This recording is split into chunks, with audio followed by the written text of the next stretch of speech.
Hello नमस्कार राम राम। आप सभी विद्यार्थियों का आपके अपने विद्यास्थल में स्वागत है। तो उम्मीद करते हैं तुम लोग जहाँ भी होगा वहाँ लाजवाब, शानदार, बेमिसाल, अद्भुत, गजब, मस्त, स्वस्थ, तंदुरुस्त होकर अपने जीवन में कुछ अच्छा करने का प्रयास कर रहा होगा। तो जो आज का वीडियो है उसमें हम लोग न्यूमेरिकल फिर से कंटिन्यू करने वाले हैं। कल भी हम लोग न्यूमेरिकल ही देखे थे, आज भी फिर से न्यूमेरिकल ही देखने वाले हैं। तो न्यूमेरिकल जो कुछ छूटा न्यूमेरिकल था, मतलब जिस कनेक्टेड बॉडीज मास पुली सिस्टम पे जो न्यूमेरिकल छूटा था उसको देख लिया जाए। तो जैसे मान लो ये एक सिस्टम बना हुआ है, ठीक है, मास पुली सिस्टम है ये। तो ये अपने पास वो सिस्टम, वो वाला सिस्टम नहीं, मास पुली सिस्टम नहीं, तो सिस्टम फाड़ देंगे। तो ये हो गया अपना 2 kg का मास, ये अपना 3 kg का मास पुली से लटकाया गया है, वही है आइडियल पुली है। तो सिंपल सी बात है भाई, 3 kg की तरफ एक्सेलरेशन होगा, मतलब जो पूरा सिस्टम है ये ऊपर की तरफ जाएगा, इधर से ये नीचे की तरफ आएगा। तो कौन कौन सा फोर्स लग रहा है वो बताना है, और वैसे अपने को फाइंड क्या करना है, एक्सेलरेशन और टेंशन। तो कैसे फाइंड होगा, तो सबसे पहले हम लोग इक्वेशन लिखना जानते हैं। तो इक्वेशन कैसे लिखते हैं, तो जैसे मान लो यहाँ क्या लगेगा, यहाँ टी लगेगा। सेम बात यहाँ क्या लगेगा, तो यहाँ भी टी लगेगा। तो यहाँ से अगर देखा जाए तो नीचे क्या लग जाएगा, तो नीचे लग जाएगा एम जी। यहाँ भी क्या लग जाएगा, नीचे एम जी। अब देखा जाए दोनों में इक्वेशन क्या बनेगा, तो अगर देखा जाए तो एक्सेलरेशन नीचे की तरफ हो रहा था, दोनों फोर्स में ये फोर्स जिस जा रहा है, तो यहाँ क्या लिखेंगे, M G minus T is equals to M A. ठीक है, एम कहने का मतलब 3 kg, जी कहने का मतलब 10 ले लेते हैं, 30 हो जाएगा, टी हो गया। फिर एम कहने का मतलब 3, और ये हो जाएगा ए, इक्वेशन 1 हो गया। सिमिलरली इक्वेशन 2 यहाँ से बना ले। इक्वेशन 2 टी ऊपर जा रहा है तो टी जीत रहा है, T minus M G, M कहने का मतलब 2, जी कहने का मतलब 10, तो 20 और 2 ए। ठीक है, तो यहाँ से अगर हम लोग बात कर लेंगे, ये हो गया इक्वेशन 2। दोनों को अगर इक्वेट कर ले, ऐड सब्ट्रैक्ट कर ले, तो दोनों को ऐड कर लेते हैं, क्योंकि एक प्लस एक माइनस है। तो एडिंग फर्स्ट एंड सेकंड, दोनों इक्वेशन को ऐड करने पे क्या मिलेगा, 30 minus T plus T minus 20, तो कुल मिला के इस तरफ 10 मिल जाएगा लेफ्ट हैंड साइड, और राइट हैंड साइड में 5a मिल जाएगा। तो कुल मिला के पूरे सिस्टम का जो एक्सेलरेशन आ जाएगा वो 2 मीटर पर सेकेंड स्क्वायर आ गया। ठीक है, अब बात यहाँ पे ये है कि हर बार हम लोग को इक्वेशन लेके सॉल्व करना पड़ेगा, तो ऐसा ज़रूरी नहीं है कि हर बार इक्वेशन लेके सॉल्व करना पड़े, बार बार इक्वेशन बना के सॉल्व करना पड़े। दूसरा तरीका भी है अपने पास। चलो एक बात करें, पहले ए निकल गया, तो अब यूजिंग ए इन 1, तो क्या मिल जाएगा अपने को, टी कितना मिल जाएगा, तो यहाँ रख देंगे, तो 3 2 जा 6, 24, 24 न्यूटन का टेंशन आ जाएगा। तो ये अपने पास 2 आंसर आ गया, एक्सेलरेशन भी आ गया, टेंशन भी आ गया। लेकिन क्या हर बार ऐसे सॉल्व करना पड़ेगा, तो जवाब है नहीं, हर बार ऐसे सॉल्व नहीं करना पड़ेगा, हम लोग डायरेक्ट भी सॉल्व कर सकते हैं। डायरेक्ट कैसे सॉल्व कर सकते हैं, तो हम लोग को क्या निकालना है, एक्सेलरेशन। ठीक है, अब एक्सेलरेशन के फॉर्मूला हम लोग डायरेक्ट क्या इस्तेमाल कर सकते हैं, तो देखो क्या होता है, हम लोग को लिखना है नेट फोर्स। जैसे होता है क्या, एफ इज इक्वल्स टू क्या होता है, एम ए निकालना, तो क्या होगा, एफ अपॉन में ए नहीं लिखेंगे, अगर ए निकालना तो क्या लिखेंगे, एफ अपॉन में एम। अब एफ क्या होता है, तो यहाँ लेंगे नेट एफ, जो नेट अपने को एफ मिलेगा वो, और यहाँ पे एम जो है अपने पास वो टोटल मास।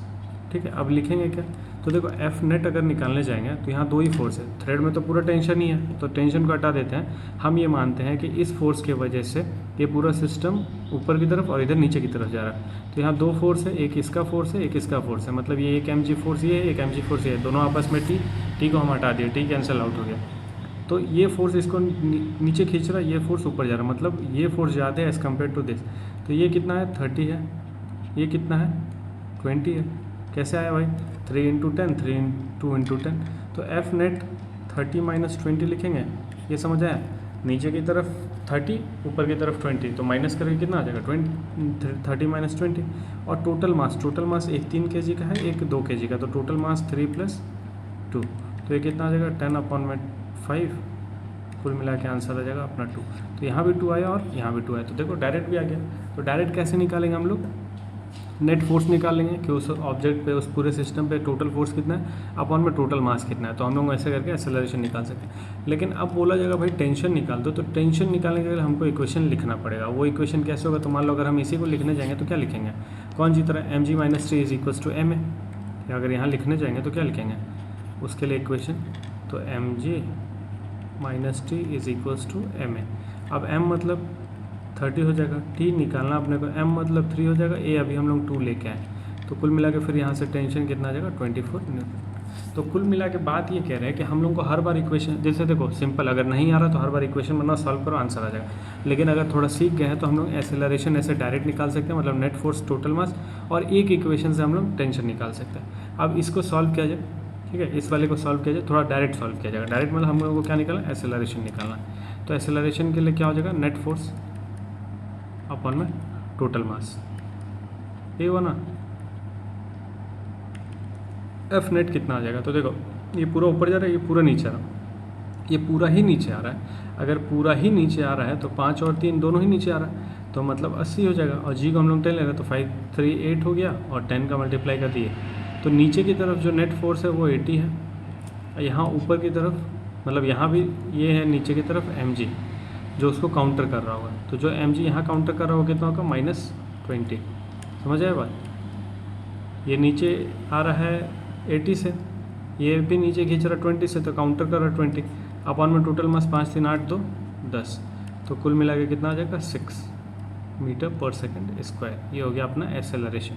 अब देखो यहाँ दो अलग अलग थ्रेड है, एक थ्रेड अलग ये है, एक थ्रेड अलग है, तो यहाँ पे अलग अलग टेंशन निकलेगा। अब टेंशन कैसे निकालेंगे, तो भाई टेंशन निकाल लिया जाए। कैसे निकालते हैं, तो अगर हम यहाँ पे लिखने जाएंगे इसका, हम यहाँ पे इक्वेशन लिख रहे हैं ये वाले के लिए टेंशन, हम पहले इस वाले थ्रेड के लिए टेंशन निकाल रहे हैं। तो अगर यहाँ पे टेंशन लिखेंगे तो क्या लिखेंगे, T minus M G is equals to M A. हम इसके लिए इक्वेशन लिखें क्योंकि हमको सिंपल दिखाई देता है, सिंगल मास है, सिंगल ब्लॉक सिस्टम है, तो टी निकालना है, तो टी हो गया। एम जी कहने का मतलब 20 हो गया, एम ए कहने का मतलब 12 हो गया। तो वहाँ पे जो टी आया वो कितना है 32 न्यूटन का। तो मतलब यहाँ पे ऊपर वाले में जो टेंशन आ गया वो कितना गया 32 न्यूटन का। लेकिन अगर यहाँ टेंशन निकालने जाएंगे तब क्या आएगा, तो यहाँ टेंशन ये ऊपर की तरफ टी, नीचे की तरफ एम जी, जीत कौन रहा है एम जी, तो यहाँ क्या हो जाएगा M G minus T is equals to M A. फिर क्या लिखेंगे हम लोग, एम जी कहने का मतलब 30 minus T is equals to M A, मतलब 3 इंटू एक्सेलरेशन कितना था 6, तो 6। तो कुल मिला के यहाँ जो टेंशन आ जाएगा वो आ जाएगा 12 न्यूटन का, 30 माइनस 18 हाँ 12 न्यूटन का। तो जो नीचे वाला ब्लॉक है उसमें जो टेंशन आ गया 12 न्यूटन का, ऊपर वाला जो रोप सिस्टम था उसमें आ गया था टेंशन 32 न्यूटन का। तो देखो इक्वेशन एक एक इक्वेशन बना के हम लोग सॉल्व करते जा रहे हैं। अब बाकी एक्सेलरेशन हम लोग डायरेक्ट निकाल ले रहे हैं, उम्मीद करते हैं समझ आएगा। अब हम लोग चलते हैं अगले क्वेश्चन पे, अलग टाइप के क्वेश्चन पे। अब हम लोग इंक्लाइंड प्लेन पे रखेंगे पुली सिस्टम को। अगर इंक्लाइंड प्लेन पे रख रहे हैं तो दो क्वेश्चन है, हाँ तो इंक्लाइंड प्लेन पे रख रहे हैं, ये है अपने पास 10 kg मास, ये है 20 kg मास, तो लगने वाला फोर्स क्या हो जाएगा, तो इधर हो जाएगा सीधा सीधा एम जी, और इधर हो जाएगा अपने पास टेंशन। सेम यहाँ पे हो जाएगा अपने पास टेंशन, लेकिन यहाँ पे देखो होता क्या है, प्लेन के परपेंडिकुलर तो नॉर्मल लगता, लेकिन वर्टिकली डाउनवर्ड लगता है अपने पास एम जी। ठीक है, अब इसको हम रिजॉल्व करते हैं। तो रिजॉल्व करने पे दो कंपोनेंट आएगा, एक इधर आएगा एम जी कॉस थीटा और एक इधर आएगा एम जी साइन थीटा। ठीक है, अभी हम लोग सारा फोर्स निकाला, हमको ये पता है पूरे सिस्टम का एक्सेलरेशन इस तरफ हो रहा है, मतलब ये ऊपर जा रहा है ये नीचे जा रहा है, तो हमको क्या निकालना है, ए निकालना है। तो हम लोग फिर से डायरेक्ट ही करेंगे। देखो भले इंक्लाइन प्लेन रहे चाहे कुछ भी रहे, ए में क्या फॉर्मूला है, एफ नेट अपॉन में टोटल मास, यही फॉर्मूला है अपने पास। तो एफ नेट मतलब क्या, ये नीचे की तरफ आ रहा है तो ये जीत रहा है, मतलब एम जी कहने वाला 20 इंटू जी मतलब 200 माइनस ये हार रहा है। हार कौन रहा है यहाँ पे, टेंशन आ रहा है कि एम जी साइन थीटा आ रहा है, तो यहाँ हारने वाला जो पार्टी वो कौन है, एम जी साइन थीटा है। तो यहाँ हम क्या लिखेंगे, एम जी साइन थीटा। ठीक है, अपॉन में टोटल मास ये 20 का ये 10 का, तो टोटल मास 30 का। तो कुल मिला के ये कितना आ जाएगा, तो 200 माइनस एम जी कहने का मतलब एम हो गया 10, जी हो गया 10, तो 100 और साइन 30 डिग्री में हाफ मतलब 50 अपॉन में 30, तो 150 मतलब ये आ जाएगा 5 मीटर पर सेकंड स्क्वायर एक्सेलरेशन। अब ये आ गया टेंशन निकालना, तो टेंशन कैसे निकालेंगे, तो भाई कोई भी एक इक्वेशन लिख दो, टेंशन आ जाएगा अपने पास। तो टेंशन अगर निकालना है तो टेंशन ये है और ये है, तो नीचे की तरफ आ रहा है तो क्या लिख देंगे इक्वेशन में लिख देंगे M G minus T is equals to M A. M G कहने का मतलब 200, टी निकालना है, एम ए कहने का मतलब 20 इंटू 10 100, तो कुल मिला के जो टेंशन आ जाएगा वो आ जाएगा 100 न्यूटन का। समझ आया बात। तो कहानी वही है, किरदार बस बदल रहा है। तो किरदार में क्या बदला, पहले हम लोग ऐसे लटका के रखे थे दीवार पे सीलिंग पे, अब हम लोग क्या रखें इंक्लाइंड प्लेन पे रख दिए, तो भी कहानी वही हो गया, वैसे ही सॉल्व किया हम लोग। अब ये वाला क्वेश्चन होमवर्क रहेगा, एक हम बताएंगे एक होमवर्क रहेगा, ये होमवर्क रहेगा करना उसी तरीके से, वही कॉन्सेप्ट से। एक्सेलरेशन उसी तरीके से निकलेगा, टेंशन यहाँ पे दो अलग अलग निकलेगा, इसके लिए अलग निकलेगा, इसके लिए अलग निकलेगा, तो दोनों टेंशन निकाले ना एक्सेलरेशन निकालना, ये रहेगा होमवर्क तुम लोग के लिए। चलते हैं आगे।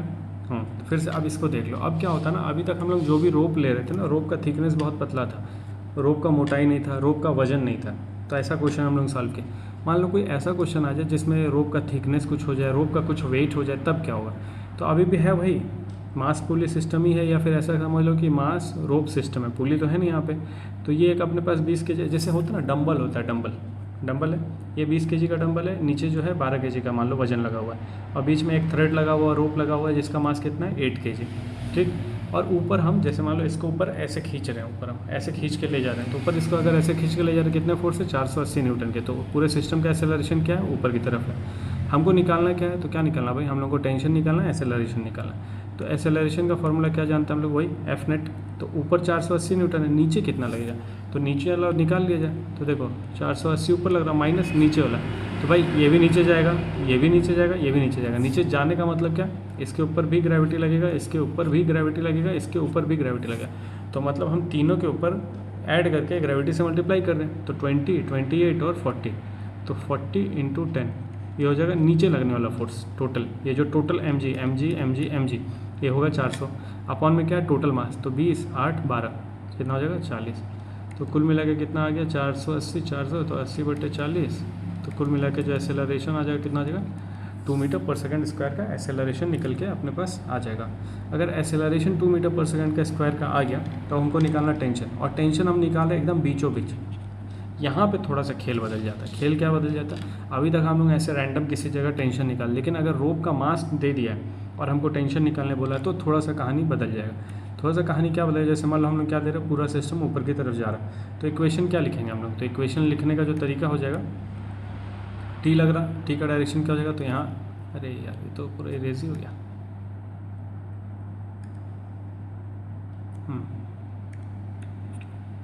हाँ, तो यहाँ टेंशन लगेगा, टेंशन का direction away from the object, यही लगता है टेंशन का डायरेक्शन। लेकिन हमको इस पॉइंट पे टेंशन निकालना है, तो इस पॉइंट कहने का हम इसको मिड वे बोल रहे हैं। ये जो रोप है इसका मिड वे बोल रहे हैं। तो अगर ये मिड वे पे है या मिड पॉइंट पे अगर हमको टेंशन निकालना तो कैसे निकलेगा, तो पूरा रोप का वजन कितना 8 kg। तो अगर मिड पॉइंट पे निकालेंगे तो ऊपर 4 kg हो जाएगा, नीचे 4 kg हो जाएगा। हमको टेंशन निकालना है। अब टेंशन निकालने का फॉर्मूला क्या भाई, T - mg = m है। अब T ऊपर की तरफ, नीचे की तरफ mg, यही तो है। लेकिन अगर हम पूरे सिस्टम को ऊपर लेके जा रहे हैं तो फोर्स जीत कौन रहा, ऊपर वाला, मतलब टेंशन फोर्स जीत रहा है। T - mg = m। समझ आया बात, ऊपर वाला फोर्स जीत रहा है इससे, क्योंकि हम यहाँ पॉइंट निकाल रहे हैं ना टेंशन। तो इस पॉइंट पे टेंशन अगर निकाले तो इसको हराने वाला कौन है, mg हार रहा है इससे, और ये पूरा m सिस्टम। T निकालना है, m क्या लेंगे हम लोग, तो m यहाँ पे लेंगे 12 तो लेंगे, लेकिन साथ में ये जो आधा हिस्सा हम लोग लिए हैं रोप का, उसका भी मास लेना पड़ेगा। समझ आया, बताना क्या चाह रहे हैं, बताना ये चाह रहे हैं कि जब कभी भी कोई भी ऐसा रोप आ जाए जिसका वजन दिया हुआ अपने को, और किसी एक पॉइंट पे अपने को टेंशन निकालना हो, तो हम लोग उतने मास को भी लेंगे। जैसे पूरे का 8 kg था और हम आधे पे निकाल रहे, तो ये 4 kg को भी लेना पड़ेगा। अगर पूरा 8 kg का तो हम बोल रहे थे कि 1/3 डिस्टेंस पे निकालेंगे तो 2 kg मास को लेना पड़ेगा। समझ आ रहा बात, जिस पॉइंट पर जाएंगे और जितना मास कवर करेंगे उस मास को लेना पड़ेगा। साथ में ग्रेविटी हो गया 10, फिर से मास क्या हो जाएगा 12 + 4, और एक्सेलरेशन कितना निकालें 2 निकालें। तो यहाँ से जो टेंशन निकल के आ जाएगा, तो 16, 32, 12, 4, 16, 160 प्लस का 160, तो कुल मिला के आंसर आ जाएगा टेंशन का 192 न्यूटन। ठीक है, तो मतलब आधे पॉइंट पर अगर टेंशन निकाले जाएंगे तो कितना है 192 न्यूटन। क्या ये टेंशन वेरी करेगा, तो हाँ टेंशन वेरी करेगा। अगर हम एकदम यहाँ पे निकालेंगे तो टेंशन अलग आ जाएगा, यहाँ निकालेंगे टेंशन अलग आएगा। तो डिपेंड करता है कि हम कहाँ निकाल रहे हैं, उस हिसाब से उसका टेंशन निकलेगा। ठीक है, तो उम्मीद करते हैं इस टाइप का क्वेश्चन भी समझ जाएगा। अब हम लोग चलते हैं अगले टाइप के क्वेश्चन पे। तो अब स्यूडो फोर्स का थोड़ा सा एक कॉन्सेप्ट डिस्कस कर लिया जाए कि किस तरीके से सॉल्व करना आसान होगा। तो देखो सॉल्व हम दोनों तरीके से करेंगे, लेकिन सॉल्व किस तरीके से हम लोग किया जाएगा, ये मतलब क्वेश्चन आएगा या प्रैक्टिस किया जाएगा, तब किस तरीके से करना वो डिस्कस करना है यहाँ पे। यही है, एक मान लो कार्ड सिस्टम है जिसमें एक बाहर से गेंदा भैया है, हमारे गेंदा भैया सिचुएशन को देख रहे हैं, और सेकेंड टाइम में इस गेंदा भैया को अंदर कर दिया। सबसे पहले पता कब चलेगा कि वहाँ पे हमको स्यूडो फोर्स लगाना है, तो अगर कोई भी फ्रेम ऑफ रेफरेंस जो एक्सेलरेटेड है उसको हम लोग बोलते हैं non inertial frame of reference. ये बात पता है, क्योंकि non inertial frame of reference में न्यूटन्स लॉ अप्लाई नहीं होता है, तो न्यूटन्स लॉ अप्लाई नहीं होता तो हम लोग को उसको मैनेज करने के लिए स्यूडो फोर्स ले आना पड़ता है। अब जैसे देखो ये एक्सेलरेटेड सिस्टम है, ये क्योंकि दिया हुआ एक्सेलरेशन है इसके पास, और ये कोई अपने पास थ्रेड है जिससे मास लटका हुआ है, और इस थ्रेड में क्या हो जाएगा यहाँ पे तब टेंशन हो जाएगा, नीचे की तरफ क्या हो जाएगा mg हो जाएगा, और नीचे mg हो जाएगा तो इसको t को रिजॉल्व करना पड़ेगा ना, क्योंकि t किसी एंगल पे है। तो यहाँ z बना देते हैं, ये हो जाएगा थीटा, तो ऊपर आ जाएगा t cos थीटा, और यहाँ आ जाएगा t sin थीटा। ये समझ आए कहानी, इतना तो फोर्स बनाना रिजॉल्व करना आना चाहिए। फिर से अगर मान लो यहाँ पे भी वही कहानी है, इसको रिजॉल्व कर लेंगे, ऊपर आ जाएगा अपने पास टी कॉस थीटा और आगे की तरफ आ जाएगा, क्योंकि आगे की तरफ एक्सेलरेट कर रहा है तो इस पूरे सिस्टम को आगे भी तो कोई लेके जाएगा ना, तो आगे लेके कौन जा रहा है, टी साइन थीटा, और इसको ऊपर कौन होल्ड करके रखा है, टी कॉस थीटा, उसको बैलेंस कौन कर रहा है, एम जी। सेम यहाँ पे भी बैलेंस इसको कौन कर देगा, एम जी। फिगर समझ आ गया। लेकिन एक बार क्या है, इसके नज़र से देखेंगे, एक बार इसके नज़र से देखेंगे। तो देखो अब हम लोग डायरेक्ट अप्लाई कर रहे हैं, तो ये मालूम होना चाहिए कि जब कभी भी हम लोग एक्सीलरेटेड फ्रेम के लिए बात कर रहे हैं तो वो क्या है, नॉन इनर्शियल फ्रेम है। और अगर नॉन इनर्शियल फ्रेम के लिए हम लोग बात करेंगे तो जो तरीका होता है सही सॉल्व करने का वो ये होता है। लिफ्ट वाले एग्जांपल से याद हो कि एक बार हम लिफ्ट से बाहर खड़े थे और पूरे सिचुएशन को देख रहे थे, और एक बार लिफ्ट के अंदर जाके पूरे सिचुएशन को देख रहे तो आप अपने पास आंसर अलग अलग आ रहा था। तो प्रैक्टिकली क्या देखा गया कि कौन सा सिचुएशन सही था, तो जो लिफ्ट के अंदर खड़े होकर हम चीज़ों को इक्वेशन ले आ रहे थे वो इक्वेशन सही था। और वैसा इक्वेशन अगर ले आना है तो हमको क्या करना पड़ेगा, एक स्यूडो फोर्स ले आना पड़ता है। तो स्यूडो फोर्स कैसे आता है, अपोजिट डायरेक्शन में मास इनटू एक्सेलरेशन, मतलब फोर्स को ऐड करके अपोजिट डायरेक्शन में। तो जैसे देखो यहाँ ऊपर नीचे तो बैलेंस हो गया, लेकिन यहाँ आगे जो लेके जा रहा हो क्या है, टी साइन थीटा। तो इसको काउंटर करने के लिए हमको क्या ले आना पड़ेगा, एम ए ले आना पड़ेगा। तो इसको काउंटर करने के लिए जब हम लोग एम ए लेंगे तो उसका डायरेक्शन क्या हो जाएगा, अपोजिट डायरेक्शन, और कुछ ऐसे लिखेंगे हम लोग। अब बात कर लिया जाए कौन सा तरीका से सॉल्व करना चाहिए अपने को, तो सॉल्व दोनों तरीके से हो सकता है। इनर्शियल फ्रेम ऑफ रेफरेंस है तो हम बाहर से भी रह के सॉल्व कर सकते हैं, अंदर से भी रह के सॉल्व करें, आंसर सेम आएगा, वही है। इसलिए हम दोनों के यहाँ डिस्कस कर दे रहे कि आंसर दोनों में सेम आएगा। लेकिन हमको प्रीफर कौन सा करना, हमको प्रीफर करना ये प्रीफर इसलिए करना है क्योंकि हम उसके ऊपर उसके अंदर जाके बैठ के देखेंगे और वहाँ पे स्यूडो फोर्स लगा देंगे। क्योंकि एक्सेलरेटेड फ्रेम ऑफ रेफरेंस है तो हमको पता हो जाना चाहिए नॉन इनर्शियल फ्रेम है। नॉन इनर्शियल फ्रेम है तो अपने को स्यूडो फोर्स लगाना पड़ेगा। तो स्यूडो फोर्स हम लगा देंगे और हम अंदर से बैठ के चीज़ों को देखेंगे, मतलब जो हो रहा होगा उसी के ऊपर उसी के अंदर बैठ के देखेंगे।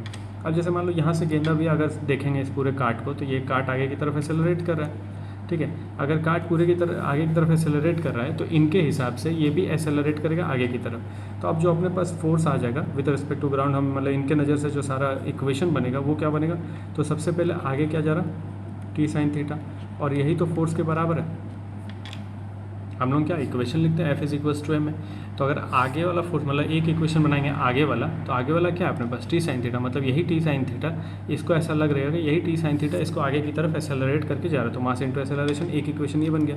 और एक इक्वेशन और अपने पास जो बैलेंस कर रहा है उसको, तो वो है T cos theta is equals to M G. समझ आया बात।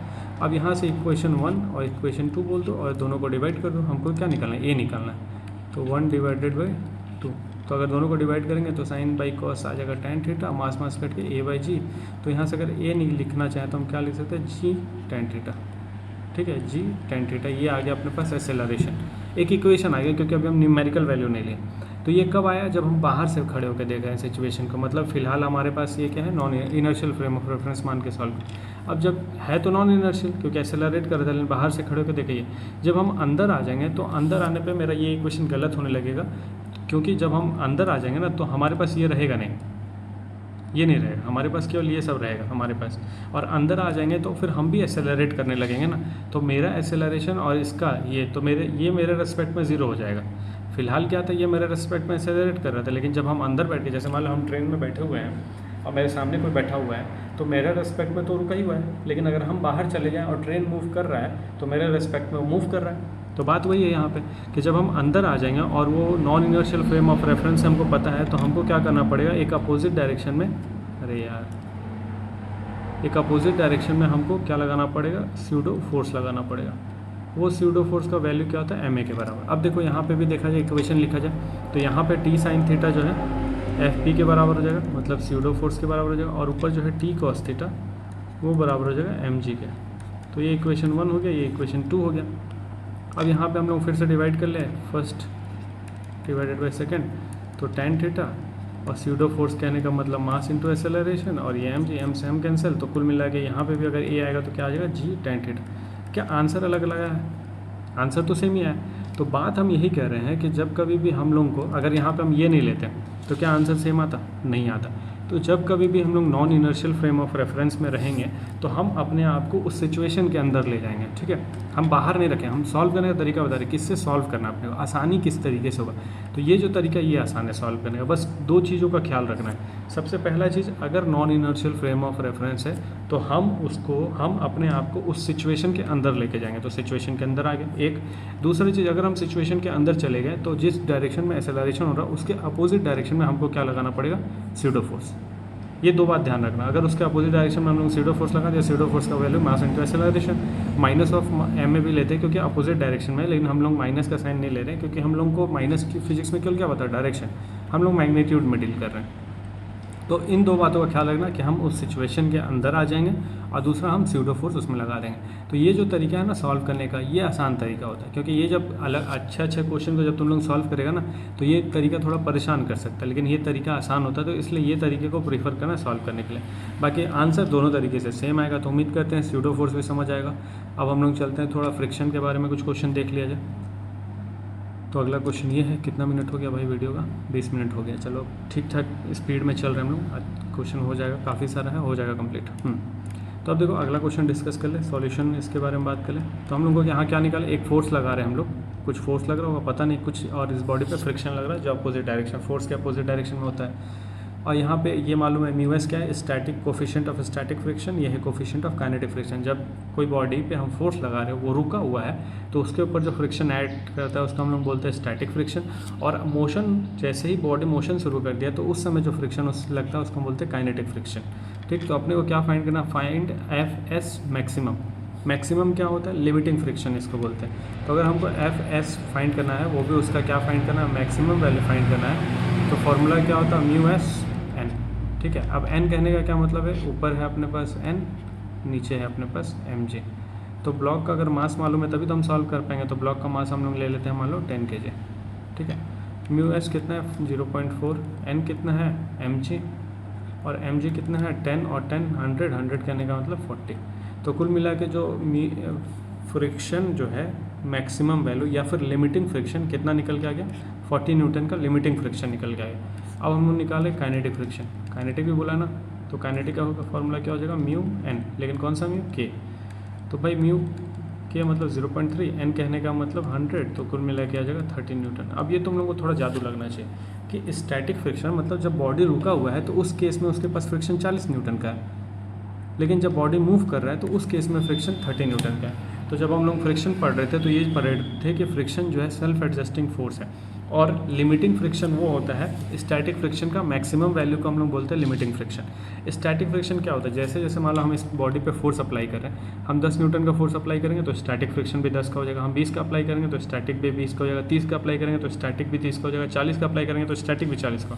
लेकिन जैसे ही हम लोग 40.000001 फोर्स अप्लाई की वैसे ही यह बॉडी मूव करेगा, और जैसे ही ये बॉडी मूव करेगा तो ये जो स्टैटिक फ्रिक्शन था वो चेंज हो जाएगा किसमें, काइनेटिक फ्रिक्शन में। और ये भी बात हम किए थे एक एग्जांपल देते हुए कि कोई गाड़ी खड़ा है और उसको हम लोग अगर धक्का लगा रहे तो जो हम लोग को फोर्स लगाना पड़ता है वो ज़्यादा लगाना पड़ता है, लेकिन जैसे ही गाड़ी मूव कर जाएगा तो हम लोग को कम फोर्स लगाना पड़ता है। ये प्रैक्टिकल, जैसे ये सब प्रैक्टिकल चीज़ें हैं, ये सब जब तुम लोग करेगा ना सिचुएशन लाइफ में जब करेगा तो एहसास होगा कि अगर कोई गाड़ी कभी बारात में जाना और गाड़ी धक्का मारना पड़े तो देखना जब गाड़ी खड़ा है उसको धक्का मारे तो ज़्यादा ताकत लगा, लेकिन जैसे ही गाड़ी थोड़ा सा भी रोल कर जाएगा तो हम लोग को ताकत कम लगाना पड़ता है। कारण यही है कि जब हम लोग धक्का लगा रहे हैं ना तो स्टैटिक फ्रिक्शन का वैल्यू, अरे यार स्टैटिक फ्रिक्शन का वैल्यू मैक्सिमम होता है, लेकिन जैसे ही वो काइनेटिक में आता है तो वैल्यू उसका कम हो जाता है, तो इसलिए उस समय हमको फोर्स भी कम लगाना पड़ता है। ठीक, अगला इसी में कि find force minimum so that block start. बोला कौन से मिनिमम फोर्स पे ब्लॉक मूव करने लगा भाई, अभी हम क्या बात किए,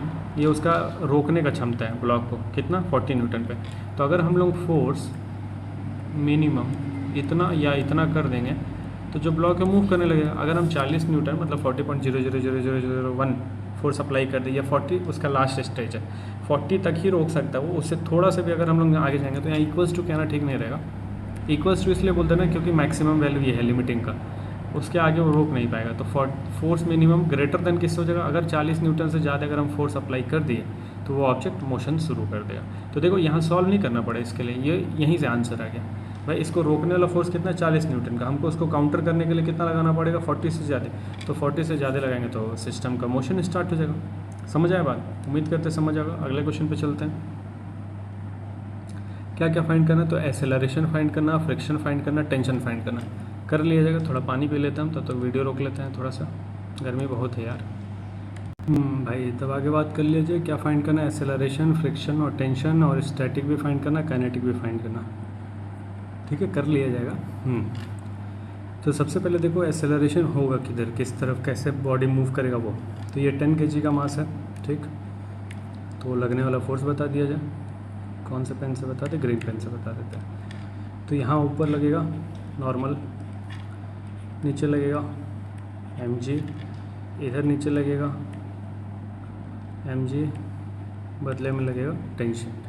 ठीक है, और देखो हम ऐसा मान के चल रहे हैं कि ये इधर मूव कर रहा, पूरा सिस्टम इस तरफ मूव कर रहा, तो ये 10 ने इसको भारी करना पड़ेगा, तभी ना एक्सेलरेशन निकलेगा।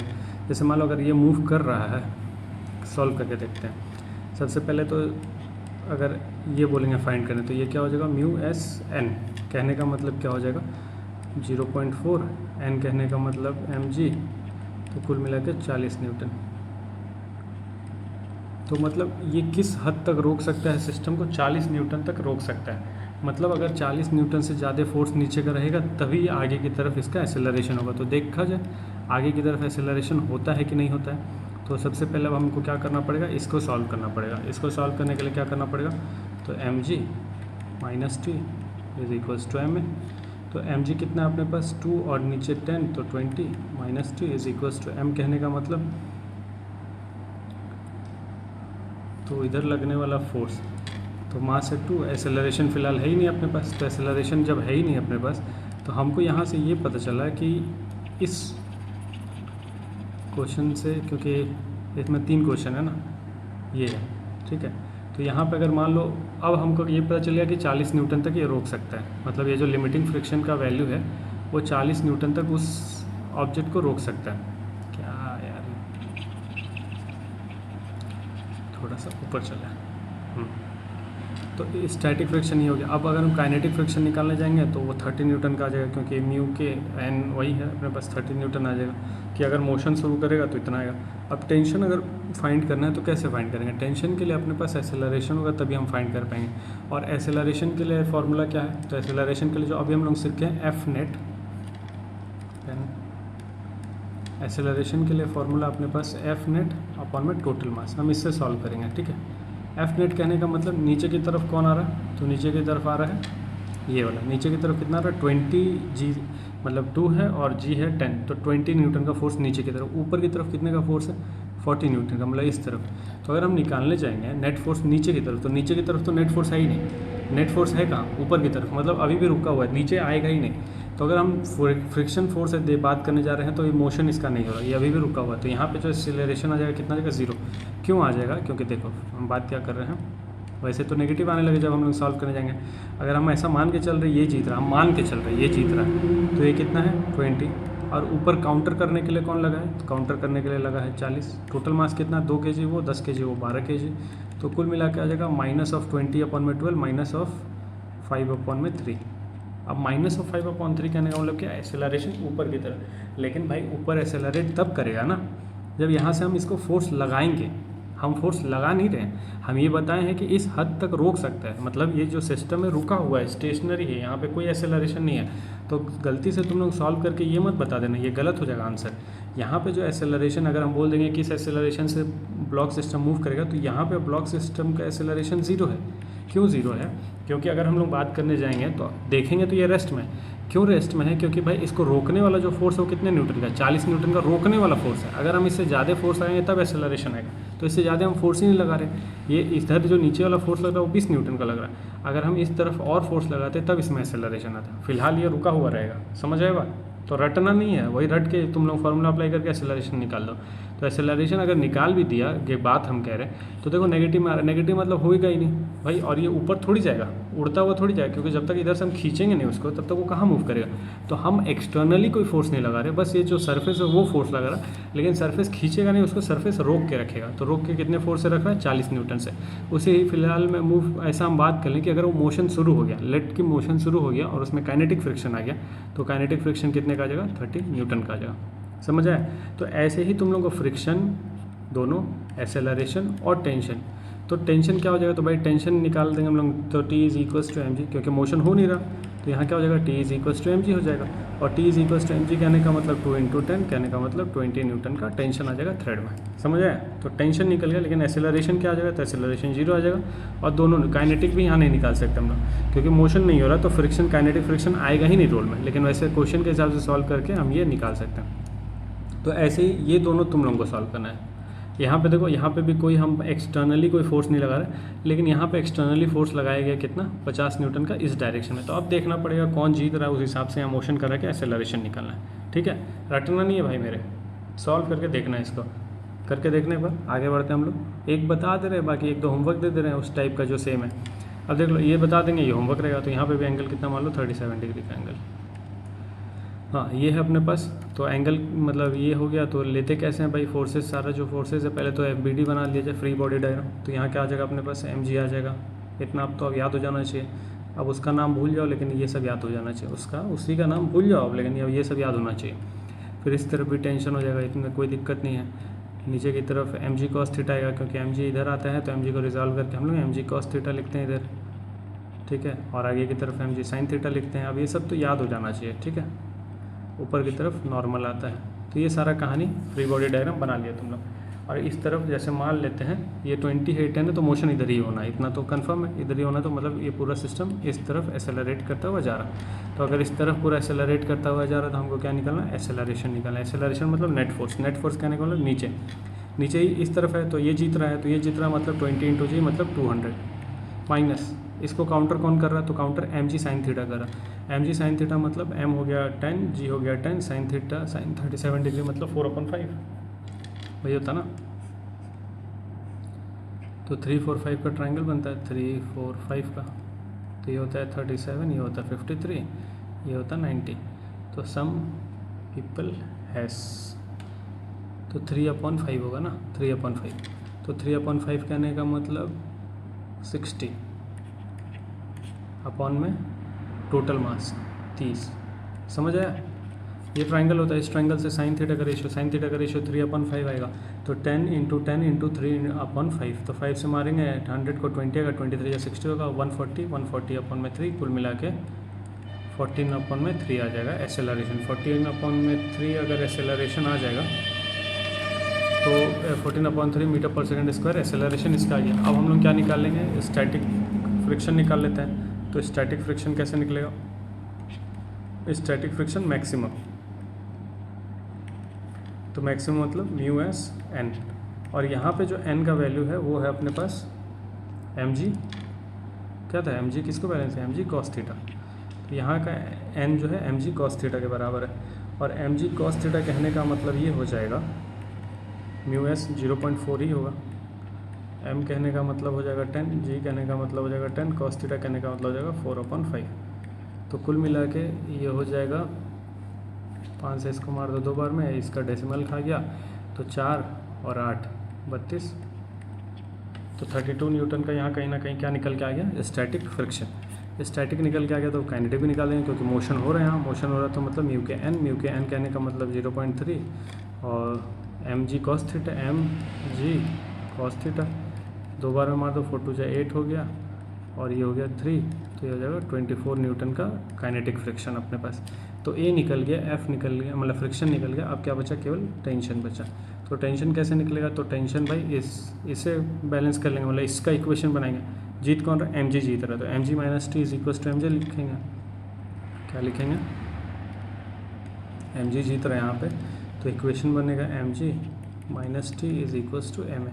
mg कहने का मतलब 30 × 10, 30 है, 20 है, 20 × 10, 20 × 10 माइनस ऑफ t, 20 × a कितना था, 14/3। अब इसको सॉल्व करके t का वैल्यू निकाल लो, आंसर आ जाएगा अपने पास। तो जो भी आंसर रहेगा वो तुम्हारे हवाले रहेगा। तो तुम्हारे हवाले वतन साथियों, अब ये क्वेश्चन आगे तुम लोग सॉल्व करना।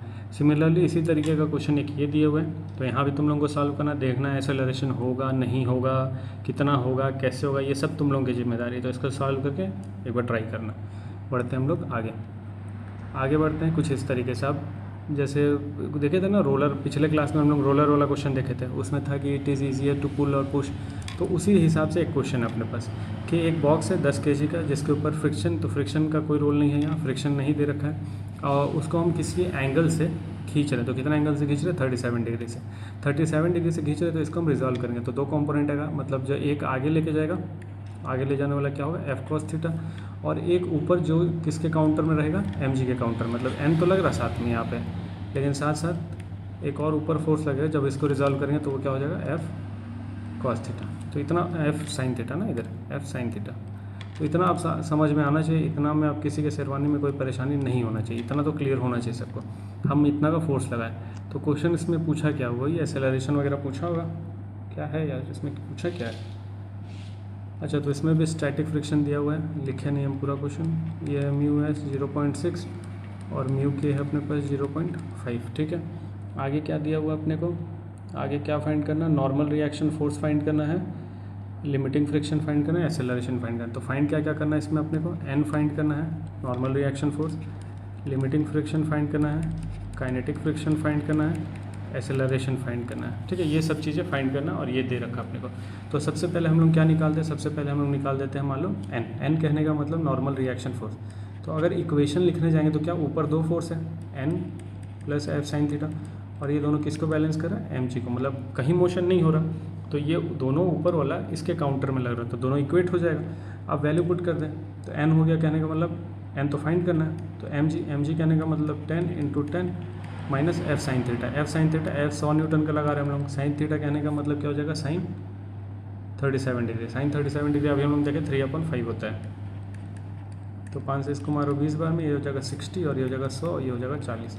तो नॉर्मल रिएक्शन फोर्स कितने का लग रहा है? 40 न्यूटन का नॉर्मल रिएक्शन फोर्स लग रहा है। तो नॉर्मल रिएक्शन फोर्स फाइंड कर लें। अब लिमिटिंग फ्रिक्शन फाइंड कर लेते हैं। लिमिटिंग क्या हो जाएगा? तो F L is equals to, मतलब मैक्सिमम के बारे में बात हो रहा है, mu S N. Mu S दे रखा है 0.6, एन दे रखा है 40। हम लोग यही तो निकालें। तो 0 से 6 खत्म, 6 4 24 न्यूटन का लिमिटिंग फ्रिक्शन है। वैसे काइनेटिक फ्रिक्शन फाइंड कर लें। म्यू के एन, म्यू के दे रखा 0.5, एन है अपने पास 40, ये हो जाएगा 20 न्यूटन का। और ऐसे क्या फाइंड करें? एक्सेलरेशन। एक्सेलरेशन कैसे निकलेगा? F net. एफ नेट मतलब जो उसको आगे लेके जा रहा है। तो यहाँ तो एफ नेट आगे लेके जाने वाला force, F is equals to M है। आपने कहा एक्सेलरेशन फाइंड करना, तो आगे लेके जाने वाला फोर्स क्या है अपने पास? एफ कॉस थीटा अपॉन में मास। मास क्या है अपने पास? 10 kg का मास। एफ कॉस थीटा कहने वाला एफ है 100 न्यूटन का, कॉस है अपने पास 4/5 में, और एम है अपने पास 10 kg का ना, 10 kg का। तो 52 तो 8 आ जाएगा, 8 मीटर पर सेकेंड स्क्वायर इसका एक्सेलरेशन आ जाएगा। ठीक है, तो अब क्या क्या बात कर लें हम लोग? अब इसमें सारा चीज़ हो ही गया। अब आगे इसके बाद वाला जो क्वेश्चन है वो ये वाला क्वेश्चन तुम लोगों को करना है। लेकिन यहाँ पे जैसे देखो फोर्स अगर हम लोग बात करें, ये दे रखा है तो फ्रिक्शन लग रहा है, मतलब यहाँ पे डायग्राम में फ्रिक्शन बना नहीं है, लेकिन ये दिया, अभी हम यही देखें, ये दिया है तो फ्रिक्शन लग रहा है। तो मोशन अगर शुरू कर रहा है तो फ्रिक्शन कौन सा लगेगा? Kinetic friction. तो मतलब यहाँ जैसे फोर्स हम आगे वाला बात करेंगे तो पीछे भी एक फोर्स लग गया, कौन सा फोर्स? फ्रिक्शन। कौन सा? काइनेटिक। मोशन शुरू हो गया, तो ये वाला जो चीज़ है ना, यहाँ पे हमको माइनस करना पड़ेगा, कौन सा? Kinetic friction. तो काइनेटिक फ्रिक्शन कितना था? 20, तो इसमें हमको माइनस करना पड़ेगा, ये गलत हो गया। ये हो जाएगा एफ कॉस थीटा, मतलब एफ हो गया 100, कॉस थीटा मतलब 4/5, 20 40 80, तो 80 माइनस 20 अपॉन में मास है अपने पास 10 का, तो कितना निकल के आ जाएगा? 66 आ जाएगा, 6 मीटर पर सेकेंड स्क्वायर। तो ये नहीं, तो ये चीज़ ध्यान रखना है कि अगर मोशन हो गया और फ्रिक्शन दिया तो माइनस करना। हम यहाँ पे फ्रिक्शन को माइनस नहीं किए थे, क्योंकि भाई मोशन शुरू हो गया ना, मोशन शुरू हो गया तो फ्रिक्शन है। अगर क्वेश्चन में फ्रिक्शन है तो लेना पड़ेगा, फ्रिक्शन नहीं होता तो ये सही था। ठीक है, फ्रिक्शन नहीं होता तो, लेकिन जब फ्रिक्शन है तो ये अपने पास करेक्ट आंसर है। तो इसी तरीके से तुम लोगों को ये वाला सॉल्व करना है, 2 फोर्सेस है, करके देखना, हो जाएगा, कुछ हार्ड नहीं है। ठीक है, बढ़ते हम लोग आगे अगले क्वेश्चन पे। ये अच्छा क्वेश्चन है, इस टाइप का क्वेश्चन अक्सर देखने को मिल जाएगा, ये अच्छा क्वेश्चन है। ये क्वेश्चन ये कह रहा है कि जो दीवार है, मान लो दीवार है और दीवार से हम जैसे ये कॉइन को चिपका के रखें, हम फोर्स लगा के ऐसे, कॉइन दिख रहा होगा, कॉइन दिख रहा होगा, तो इस कॉइन को हम ऐसे चिपका के रखें। तो बोल रहा है कि find minimum so that block remain at rest. जैसे मान लो हम जैसे जैसे फोर्स कम करेंगे तो ये अभी फ़िलहाल चिपका हुआ है, क्यों? क्योंकि यहाँ पे होल्ड में है। जादू नहीं, फिजिक्स है सब। देखो गिर गया।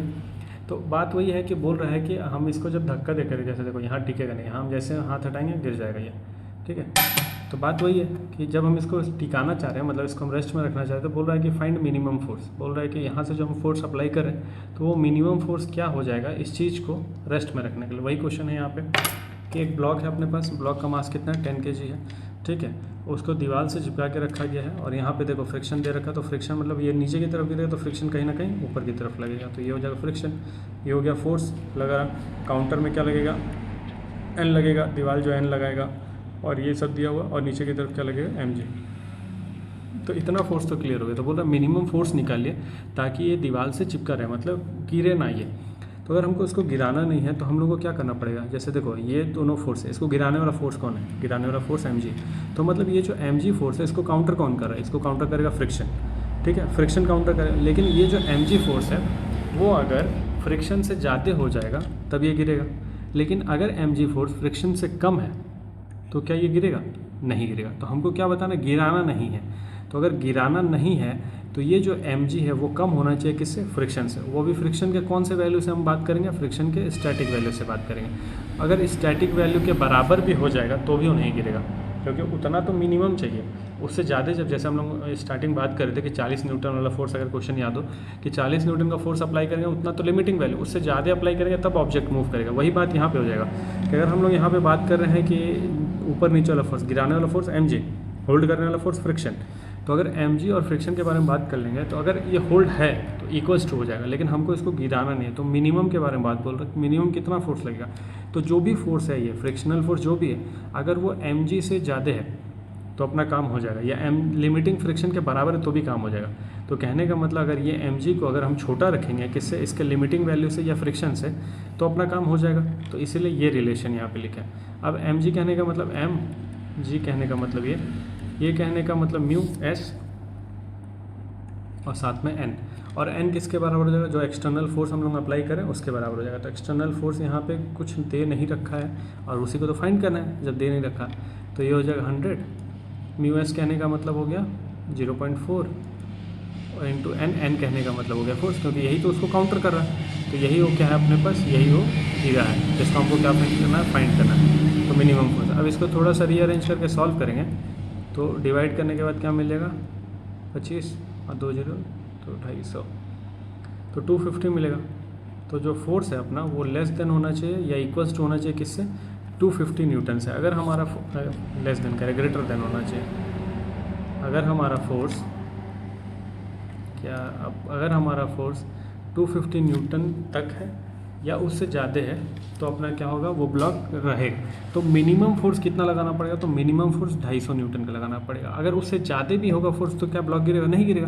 भाई हम दबाते जाएँ, हो सकता है ब्लॉक से दीवार में छेद हो जाएगा अगर हम फोर्स बढ़ा दें, लेकिन बोल रहे हैं कि मिनिमम फोर्स क्या होना चाहिए। तो भाई मिनिमम फोर्स अगर हम लोग बात करें तो कितना होना चाहिए, 250 न्यूटन का मिनिमम फोर्स होना चाहिए उसको वहाँ पे टिका के रखने के लिए, ठीक है। अब इसी क्वेश्चन को, इसी चीज़ को अलग तरीके से पूछा है। अलग तरीका क्या है कि find F max so that block slide, मतलब बोल रहा है कितने मैक्सिमम फोर्स पे ब्लॉक स्लाइड करने लगे। तो अगर हम लोग बात करें, जैसे देखो हमको टिका के रखना है, तो टिका के रखने के लिए कितना फोर्स लगाना है, 250 न्यूटन का फोर्स लगाना है। अगर हम 250 न्यूटन से कम का फोर्स लगाएंगे तो क्या होगा, स्लाइड कर जाएगा। तो वही बोला find F max so that block could not slide, या आप ऐसे कह ले find the force below which the box can slide, find the force below which, इसको थोड़ा सा अलग क्वेश्चन को चेंज कर दें, फाइंड एफ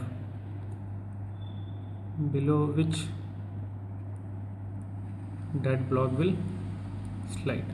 तो एफ से नीचे जो ब्लॉक है, ये जो अपना क्या है ब्लॉक है, ये स्लाइड करने लगेगा। तो अगर हम 250 न्यूटन से कम अप्लाई करेंगे तो F less than equals to 250, equals to तो नहीं लेस देन, क्योंकि इक्वल्स टू पे टिका रहेगा। तो अगर एफ हम लोग लेस देन 250 न्यूटन अप्लाई करेंगे तो वो जो ब्लॉक है वो स्लाइड कर जाएगा। क्योंकि यहाँ से क्या पता चला, यहाँ से ये पता चला कि मिनिमम हमको 250 न्यूटन का फोर्स अप्लाई करना पड़ेगा उस ब्लॉक को दीवार से टिका के रखने के लिए। उससे अगर हम कम फोर्स अप्लाई करेंगे तो ब्लॉक स्लाइड कर जाएगा। तो वही चीज़ तो यहाँ पूछा है कि find the force below which the block can slide. तो भाई मिनिमम फोर्स जो हम लगा रहे हैं उससे अगर कम लगाएंगे तो अपना ब्लॉक स्लाइड कर जाएगा। समझ आए बात, समझ आया ना कहानी। तो यही था, एक ही क्वेश्चन है लेकिन उसको दो अलग अलग तरीके से पूछा जा सकता है। इसको भी पूछेगा तो सॉल्व ऐसे ही करना है, मिनिमम फोर्स निकालेंगे या फिर हो सकते हैं आप मैक्सिमम फोर्स बोल दें, find the maximum force against which the block remain at rest. तो मैक्सिमम फोर्स भी क्या below which the block can slide, अगर ये पूछ दे तो ये हो जाएगा 250 न्यूटन का। मतलब क्वेश्चन का तरीका है यार, इंग्लिश मेरा भी थोड़ा तुम लोगों के जैसा है, तो देख लेना क्वेश्चन का तरीका बदलेगा लेकिन सॉल्व करने का तरीका यही रहेगा। अगला क्वेश्चन देख लिया जाए। तो अगला क्वेश्चन ये है कि दो मास एक साथ रखा हुआ है और ऊपर वाले मास पे हम फोर्स अप्लाई कर रहे हैं और इन दोनों ब्लॉक के बीच का जो फ्रिक्शन है वो है अपने पास 0.6 का कोफिशिएंट ऑफ फ्रिक्शन दे रखा है। इन दोनों के बीच का फ्रिक्शन 0 है, मतलब यहाँ कोई फ्रिक्शन नहीं लग रहा। तो बोल रहा है कि find minimum force so that both block move together, मतलब इन दोनों को हमको एक साथ मूव कराना है, तो किस फोर्स तक दोनों एक साथ मूव करेगा ये हमको बताना है। तो दोनों मासेस को हम अलग अलग डील कर लेते हैं। जैसे मान लो अपने पास है 20 kg का मास, तो 20 kg मास को अलग डील कर लेंगे, ये हो गया 20 kg वाला मास। और एक है अपने पास 10 kg वाला मास, तो उसको भी अलग डील कर लेंगे 10 kg वाला मास, ये हो गया 10 kg वाला मास। ये है 10 kg और ये है अपने पास 20 kg। थोड़ा स्लो हो गया अब ये पेन टैब, ज़्यादा गर्म हो गया होगा, गर्म तो हो गया है। तो अब देखा जाए यहाँ कौन कौन सा फोर्स लग रहा है, उस हिसाब से हम लोग क्वेश्चन को सॉल्व कर लेंगे। ठीक है, पहले पेन का कलर, हाँ। तो देखो सबसे पहले अगर इसके लिए बात करे जाएगा तो नीचे तो mg लगना है, ऊपर नॉर्मल रिएक्शन फोर्स लगना है, ऊपर से इसके ऊपर f लग रहा है, f की वजह से इसका एक्सेलरेशन हो रहा है, सेम इसका भी एक्सेलरेशन हो रहा है। जैसे देखो हमको क्या बात करना, दोनों ब्लॉक को एक साथ मूव कराना है। तो दोनों ब्लॉक को अगर एक साथ मूव कराना है तो अगर हम फोर्सेस के बारे में बात करेंगे, जैसे हम f इसके ऊपर लगाए हैं, असर इस पर पड़ेगा, दोनों साथ मूव करेगा। लेकिन एक समय ऐसा भी आएगा कि हम जैसे जैसे फोर्स को इंक्रीज़ करेंगे तो वो इसका साथ छोड़ते केवल यही मूव करने लगे। तो अब जैसे हमारा जो ऊपर वाले पे हम फोर्स लगा रहे हैं, तो ऊपर वाले का जो एक्सेलरेशन है हमारे फोर्स पे डिपेंड करा। हम जितना फोर्स लगाएंगे ऊपर वाला उस हिसाब से एक्सेलरेट करेगा, लेकिन केवल ऊपर वाला। नीचे वाले को अगर साथ लेके चलना है तो उसका एक वैल्यू होगा एक्सेलरेशन का। अब यहाँ पे लगने वाला फोर्स क्या है, तो देखो सबसे पहले अगर इन दोनों के बीच में बात कर लेंगे, जैसे अगर इसके नज़र से बात करेंगे तो फ्रिक्शन यहाँ लग रहा है, ठीक है, इसके नज़र से बात करेंगे तो फ्रिक्शन का डायरेक्शन ये है। ठीक है, क्योंकि अगर हम इस पर फोर्स लगा रहे होंगे और दोनों का मोशन शुरू होगा तो कहीं ना कहीं ये स्लाइड करना शुरू होगा पीछे की तरफ, तो इसको रोकने के लिए फ्रिक्शन आगे लगता है। ठीक, फ्रिक्शन आगे लग गया, यहाँ कुछ फ्रिक्शन है नहीं बीच में, यहाँ हो गया अपने पास mg, काउंटर करने के लिए क्या हो गया, नॉर्मल रिएक्शन फोर्स। तो ये फोर्सेस अपने पास हो गए। अगर हमको एक्सेलरेशन निकालना तो एक्सेलरेशन का फॉर्मूला क्या होता है, फोर्स अपॉन में मास। किसका फॉर्मूला ये, एक्सेलरेशन का। अब हम इसके लिए केवल बात करें क्योंकि इसका जो एक्सेलरेशन है 20 kg वाले मास का जो एक्सेलरेशन है वो हमारे फोर्स पे डिपेंड करे। जिस हिसाब से हम फोर्स अप्लाई करेंगे उस हिसाब से उसका एक्सेलरेशन होगा। लेकिन 10 kg वाले का एक्सेलरेशन उसके हिसाब से नहीं होगा। 10 kg का एक मैक्सिमम एक्सेलरेशन ही अटेंड कर सकता है, तो इसलिए हम यहाँ पे लिख दे रहे हैं, हम क्या निकाल रहे हैं इसका, ए मैक्सिमम, इतना ही एक्सेलरेशन वो अटेंड कर सकता है। अगर ए एक्सेलरेशन इतना ही अटेंड कर सकता है तो किस हिसाब से अटेंड करेगा, तो देखा जाए फोर्स क्या अपने पास, तो आगे ले जाने वाला फोर्स इसको कौन सा है, तो आगे ले जाने वाला फोर्स इसके हिसाब से फ्रिक्शनल फोर्स है। और नीचे क्या हो जाएगा अपने पास, मास मतलब 10 kg होगा। अब फ्रिक्शन करने का मतलब क्या हो जाएगा, म्यू इंटू एस एन हो जाएगा और नीचे हो जाएगा अपने पास एम। तो कुल मिला के म्यू एस स्टैटिक फ्रिक्शन 0.6 दे रखा है और ये अपने पास क्या है, एन हो जाएगा अपने पास एम जी। एम कहने का मतलब क्या है, अब देखो यहाँ पे थोड़ा कन्फ्यूज़न हो जाता है। यहाँ पे अगर हम लोग बात करने जाएंगे तो फ्रिक्शन कौन लगा रहा है, ऊपर वाले की वजह से फ्रिक्शन लग रहा है। तो यहाँ जो एम जी रहेगा, मास रहेगा 20 का, क्योंकि ऊपर वाले की वजह से फ्रिक्शन लग रहा है। अगर नीचे यहाँ फ्रिक्शन लगता है तो 10 लेते हैं एम जी में, ठीक है, और यहाँ जी हो जाएगा 10 अपॉन में क्या हो जाएगा 10। ये समझ आए बात, एक और बार इसको हम बता दे रहे हैं, हम दोनों को अलग अलग डील कर रहे हैं। छोटा वाला मतलब जो 20 kg वाला मास है उसके ऊपर हम फोर्स अप्लाई कर रहे हैं, तो अगर हम उसके ऊपर फोर्स अप्लाई करें तो उस हिसाब से उसका एक्सेलरेशन लगा। लेकिन जो नीचे वाला ब्लॉक है जिसमें हम फोर्स अप्लाई नहीं किया, या फिर हम ऐसा कह लें जो हल्का मास वाला ब्लॉक है, उसका एक्सेलरेशन कहीं ना कहीं एक मैक्सिमम वैल्यू तक ही अटेंड कर सकता है, उससे ज़्यादा अटेंड नहीं कर रहे क्योंकि उस पर हम फोर्स अप्लाई नहीं कर रहे। तो उसके ऊपर लगने वाला फोर्सेस हम बना लिए। तो इसको आगे लेके जाने वाला फोर्स कौन सा, हम ऐसा मान लें कि फ्रिक्शन उस पर लग रहा है आगे की तरफ, तो ये उसको आगे लेके जा रहा होगा। तो आगे लेके जा रहा है तो F की जगह पे फ्रिक्शन लिख दिए, M की जगह पे 10 kg लिख दिए।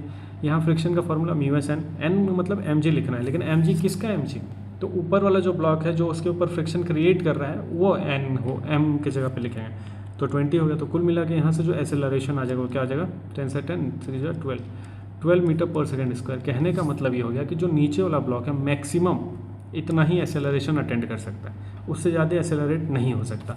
तो अगर इससे ज़्यादा एक्सेलरेट नहीं हो सकता है तो फोर्स जो मिनिमम लगा सकते हैं हम लोग इसी के हिसाब में लगाएंगे। तो जो मिनिमम फोर्स रहेगा अपना वो लेस देन या equals to mass into acceleration के हिसाब से रहेगा। तो less than equals to mass कितना अपने पास, तो मास है पूरा सिस्टम इंटू एक्सेलरेशन 12। तो फोर्स कितना आ जाएगा 360 न्यूटन का। अब यहाँ कहने देखो ये सब अच्छा क्वेश्चन है इसीलिए थोड़ा समय लग रहा है। यहाँ क्या बात हो गया कि अगर मिनिमम हम इतना फोर्स लगाएंगे, मतलब या तो इतना लगाएं या इससे कम लगाएं। अगर हम फोर्स का वैल्यू हमारा लेस देन इक्वल्स टू इतना है तो दोनों ब्लॉक एक साथ मूव करेगा, लेकिन जैसे ही हम इससे ज़्यादा फोर्स अप्लाई करेंगे दोनों ब्लॉक का साथ छूट जाएगा। जैसे एग्जांपल क्या हो गया कि उसको भगा के लेके जाना है, तुम तेज़ भाग सकता है लेकिन वो उतना तेज़ नहीं भाग सकती है। तो अगर वो उतना तेज़ नहीं भाग सकती है और दोनों लोग को साथ भागना है तो एक लिमिटिंग वैल्यू तक ही तुमको अपना स्पीड मेंटेन करना पड़ेगा। उससे ज़्यादा अगर तुम स्पीड करेगा तो दोनों लोग का हाथ छूट जाएगा, साथ छूट जाएगा। और साथ छोड़ना नहीं है, तो साथ अगर छोड़ना नहीं है तो मिनिमम कितना फोर्स है, तो मिनिमम इतना फोर्स है। मतलब हम ऊपर वाले पे अगर 360 न्यूटन का फोर्स अप्लाई करेंगे तो दोनों ब्लॉक सिस्टम साथ चलेगा, लेकिन अगर उससे हम कम करेंगे तो भी चलेगा साथ में, अगर उससे ज़्यादा कर देंगे तो साथ छूट जाएगा। समझ आया? अच्छा क्वेश्चन था ये भी। पहले हम नीचे वाले का देखो, ऊपर वाले पे फोर्स अप्लाई करें तो उसका एक्सेलरेशन उस हिसाब से बढ़ेगा, ठीक है। वो तो इनफाइनाइट एक्सेलरेशन हो सकता है ऊपर वाले का, लेकिन नीचे वाले का इनफाइनाइट नहीं हो सकता है क्योंकि उसके ऊपर फोर्स नहीं है। तो उसके ऊपर जो फोर्स है उस हिसाब से हम उसका एक्सेलरेशन निकाले तो मैक्सिमम वो इतना ही एक्सेलरेशन अटेंड कर सकता है, इससे ज़्यादा वो अटेंड कर ही नहीं सकता। तो इतना ही अटेंड मैक्सिमम कर सकता है एक्सेलरेशन, तो उस हिसाब से उसके ऊपर फोर्स भी लगेगा। तो दोनों ब्लॉक हम एक साथ कंबाइन करके फोर्स क्या निकाल दिए 360 न्यूटन का। तो दोनों ब्लॉक पे मैक्सिमम इतना न्यूटन का फोर्स लगेगा, तो दोनों साथ रहेगा, नहीं तो साथ छूट जाएगा, ठीक है, उससे ज़्यादा पे। सेम इसी टाइप का क्वेश्चन तुम लोगों को एक होमवर्क रहेगा, तो इसको भी ट्राई कर लेना, होमवर्क रहेगा। बाकी वीडियो काफ़ी लंबा हो गया होगा, लंबा तो हो गया काफ़ी, तो ठीक है। अब जितना भी है न्यूमेरिकल अपना पोर्शन कंप्लीट होता है। अब अगले वीडियो में हम लोग सर्कुलर मोशन स्टार्ट करेंगे। देखो अभी भी बहुत सारा न्यूमेरिकल बचा है, अब हम सब कराने जाएंगे तो बहुत लंबा लंबा वीडियो बनेगा जो हम चाहते नहीं है। तो तुम लोग भी खुद अपने से कुछ प्रैक्टिस करो। हम बेसिक कॉन्सेप्ट देते जा रहे हैं कि कैसे कैसे सॉल्व कर सकते हैं न्यूमेरिकल को, कैसे इक्वेशन बना सकते हैं, क्या क्या हो सकता है, किस किस टाइप का क्वेश्चन बन सकता है। तो हर टाइप को तो डिस्कस करना पॉसिबल नहीं है क्योंकि यहाँ पे हम IIT और नीट का तैयारी करा नहीं रहे हैं। हम बेसिक क्लास 12 के लिए पढ़ा रहे हैं, तो बेसिक क्लास 11-12 का जो मैथ्स है उसी को डिस्कस कर रहे हैं, जो फिजिक्स है उसी को डिस्कस कर रहे हैं। तो ठीक है, जो भी है उम्मीद करते हैं सब समझ आया होगा। बाकी हम लोग मिलेंगे नेक्स्ट वीडियो में, सर्कुलर मोशन को स्टार्ट करेंगे। तब तक के लिए राम राम, अपना ख्याल रखना है, पढ़ाई लिखाई करते रहना है।